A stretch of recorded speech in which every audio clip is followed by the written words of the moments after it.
Bonjour. Tout d'abord, merci pour votre travail d'information et votre persévérance. Ma question est la suivante. Dans le contexte actuel, sur quels critères principaux, selon vous, les Français qui souhaitent s'expatrier doivent-ils se baser pour choisir une destination? Merci beaucoup. Je crois que cette question a rapport avec le sujet précédent. C'est que quand on comprend où est le mal et d'où vient toute cette souffrance contemporaine, qui d'abord un constat paradoxal, c'est que malgré tout le progrès accumulé, le progrès technique, la souffrance humaine est de plus en plus prégnante sur le mode de la dépression.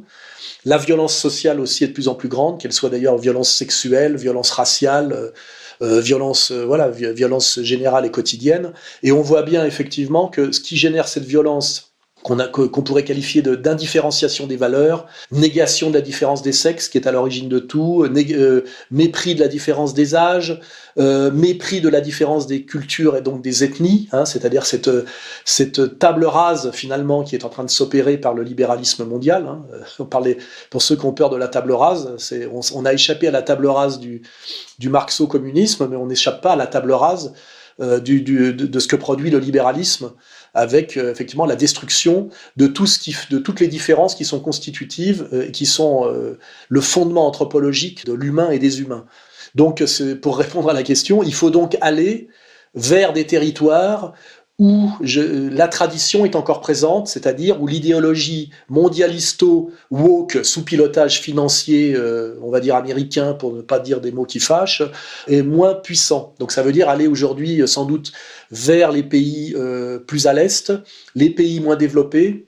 Et sans doute pour nous qui sommes des Européens, des Caucasiens, des Occidentaux, c'est sans doute aller vers la Hongrie, aller vers la Serbie, aller vers la Russie, alors peut-être aller plus loin encore vers je sais pas, je rêve de visiter Astana, moi, vous voyez, vers des régions comme ça, ou même pour radicalement peut-être pour des gens d'autres confessions que la mienne, aller vers la Tchétchénie, mais en tout cas aller vers des pays plus ancrés dans la tradition ou qui font retour à la tradition et d'une certaine manière moins modernes. Alors évidemment, je pourrais parler aussi de l'Amérique du Sud, mais le problème de l'Amérique du Sud, c'est qu'il y a l'empire américain qui domine cet espace géopolitique, et donc il y a toujours le danger de se faire rattraper, châtier, le danger des révolutions, alors que les Américains sont à mon avis assez impuissants pour agir sur ce qu'on pourrait appeler la zone d'influence russe. Voilà.